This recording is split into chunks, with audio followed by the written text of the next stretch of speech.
começando a gravar. E eu vou fechar meu microfone para não ter interferência. Tá? Já está gravando. Bom dia a todos os irmãos. Nós vamos dar início, então, ao estudo do livro de Apocalipse, que na realidade chama-se Revelação. Apocalipse significa revelação. Antes de nós começarmos aí no capítulo 1, nós vamos fazer uma breve introdução do livro de Apocalipse. Então, eu vou compartilhar a apresentação com vocês, para vocês irem seguindo.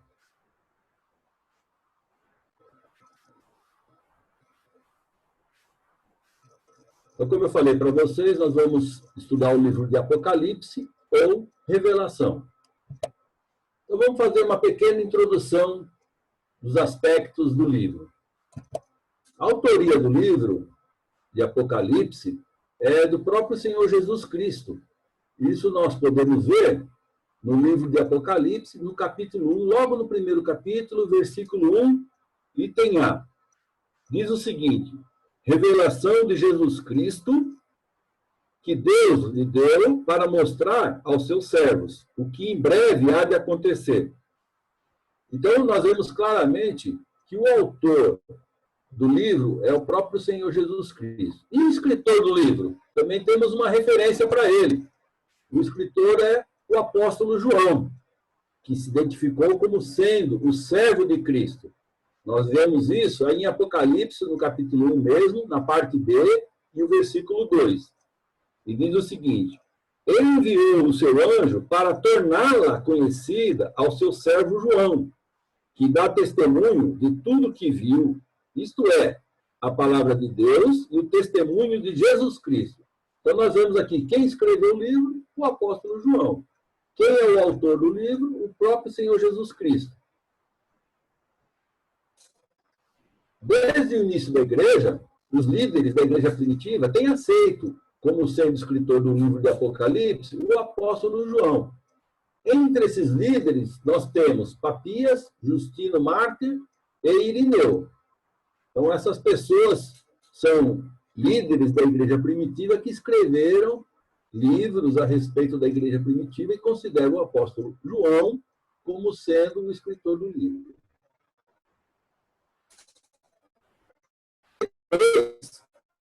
João mudou-se para Éfeso perto da época da destruição do templo de Jerusalém, aquela profecia do Senhor Jesus, que todo o templo seria destruído. Liderou a igreja na Ásia Menor e depois foi exilado pelos romanos à ilha de Patmos. A data que o livro foi escrito é na década de 90 depois de Cristo. Diz o seguinte: a probabilidade maior é que o livro foi escrito entre 94 e 96 depois de Cristo, durante o reinado do César, de nome Domiciano. Então, Domiciano é o nome do César, do imperador. César é um título que todo imperador recebia. Neste período, o imperador invocava a sua divindade. Então, ele se colocava como sendo o próprio Deus. E todas as pessoas deveriam cultuá-lo em cerimônias religiosas. Essas cerimônias eram realizadas em templos construídos pelo Império Romano. E, geralmente, na capital das províncias. Aquele cristão que se recusava a tomar parte dessa cerimônia era considerado inimigo de César e de Roma. E eles eram perseguidos até a morte.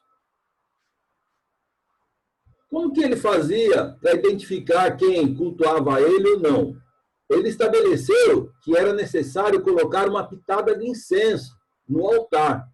Isso se tornou uma prova para determinar se a pessoa estava cultuando ele ou não. O cristão verdadeiro e fiel, ele não fazia isso. Então, atribuiu-se a Domiciano a invenção desta prova ou teste. O público-alvo, para quem foi escrito a carta?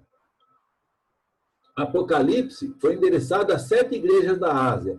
Lá em Apocalipse, capítulo 1, versículo 11, diz: escreva num livro o que você vê e envie a estas 7 igrejas: Éfeso, Esmirna, Pérgamo, Tiatira, Sardes, Filadélfia e Laodiceia. Então, nós vemos que, inicialmente, foi endereçado a essas 7 igrejas. E a todos nós, em todos os tempos, porque o livro de Apocalipse faz parte da Bíblia, está para nós utilizarmos, lermos, estudarmos e seguirmos. Então, nesse livro, nós temos a promessa de vida eterna. Lá em Apocalipse, capítulo 2, versículo 7, o próprio Senhor Jesus fala, 2, versículo 7. Aquele que tem ouvidos, ouça o que o Espírito diz às igrejas. Ao vencedor, darei de comer da árvore da vida, que está no paraíso de Deus. Então, nós vemos que nós temos uma promessa de vida eterna. Qual é o propósito do livro? Para que o livro serve?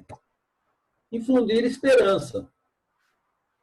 E é através de símbolos.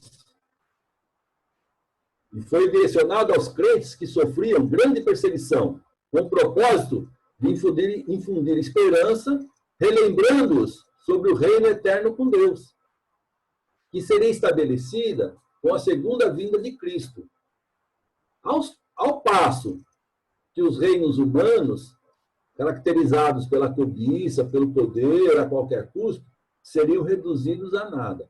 Então, o livro de Apocalipse, um dos propósitos dele é infundir essa esperança naquelas pessoas que estavam sendo perseguidas, mortas, para que elas permanecessem fiéis.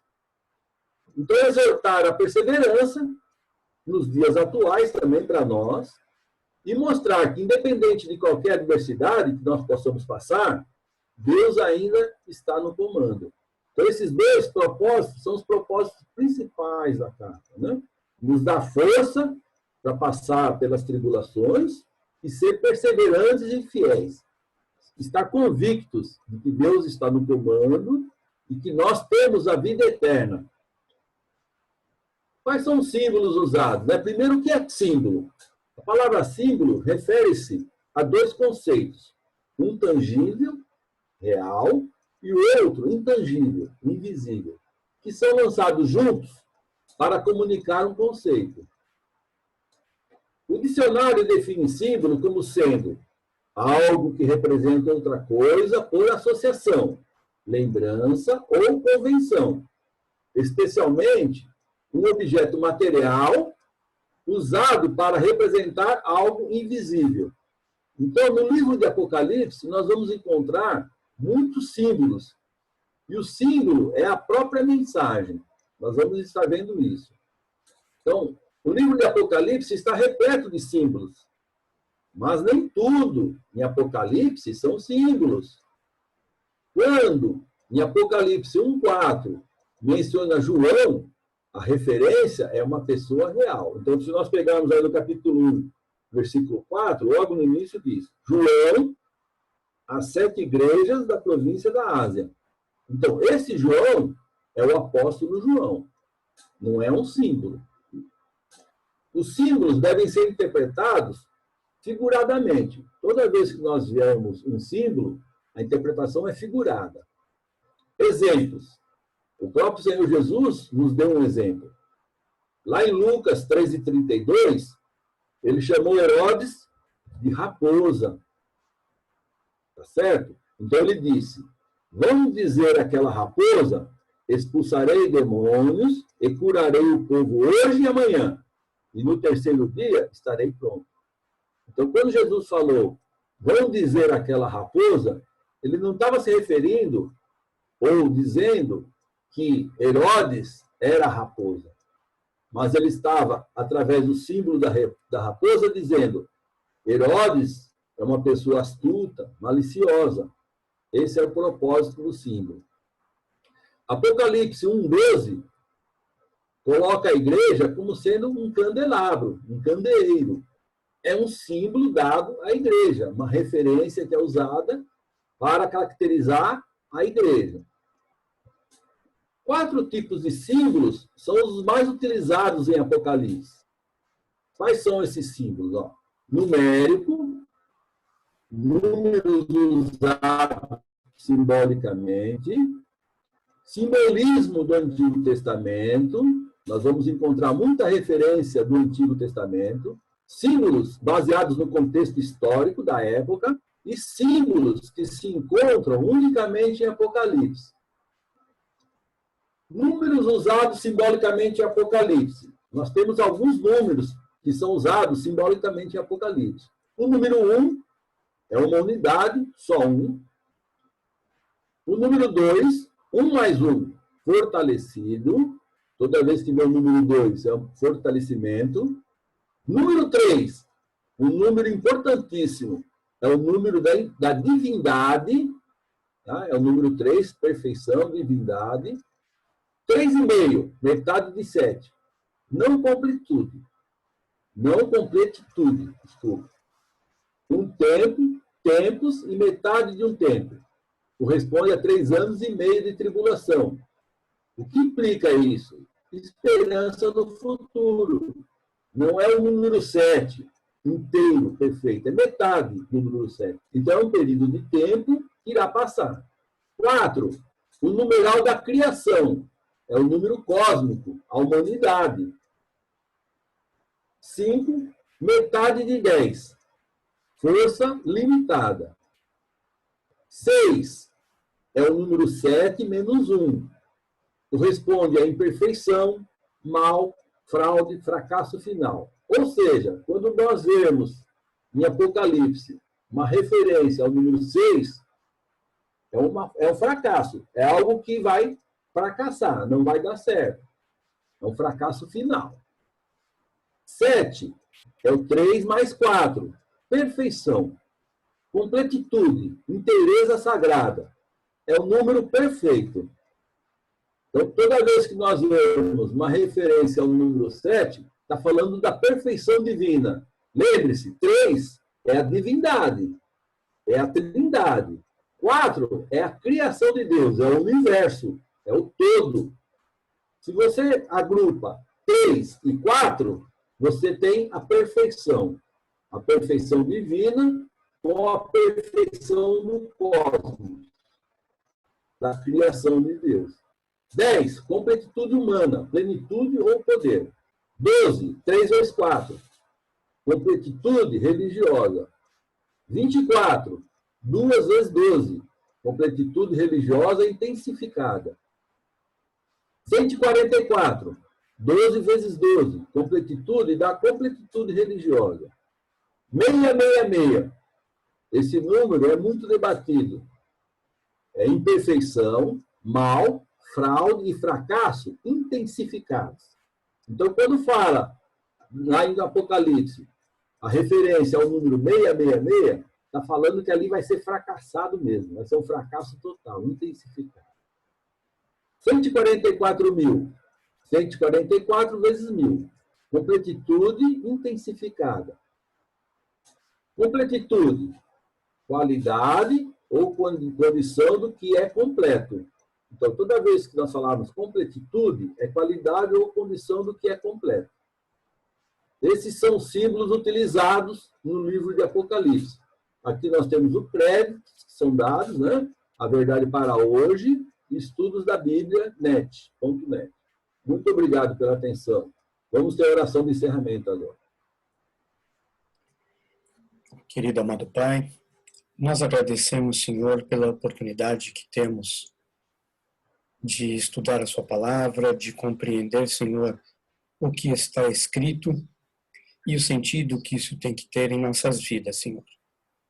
Obrigado, Senhor, pela possibilidade de termos mais clareza, de termos mais entendimento sobre o que está sendo dito no livro de Apocalipse.